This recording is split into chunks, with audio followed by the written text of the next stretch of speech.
तो पंजाब से इस वक्त की बड़ी खबर आपको बता दें, भगवंत मान काबीना के अहम फैसले। मुख्तलिफ महकमों में 26,454 भर्तियों को मंजूरी मिल गई है। 1 MLA 1 पेंशन, घर घर राशन पहुंचाने की स्कीम को मंजूरी मिल चुकी है।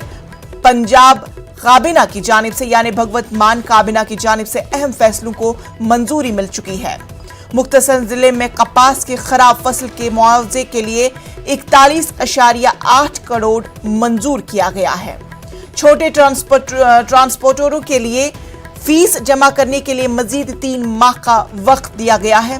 फीस किस्तों में भी जमा की जा सकती है। भगवंत मान की जानिब से इस तरह का ऐलान किया जा रहा है। पंजाब के वजीर आला भगवंत मान ने ट्वीट करके इन तमाम फैसलों की जानकारी दी है।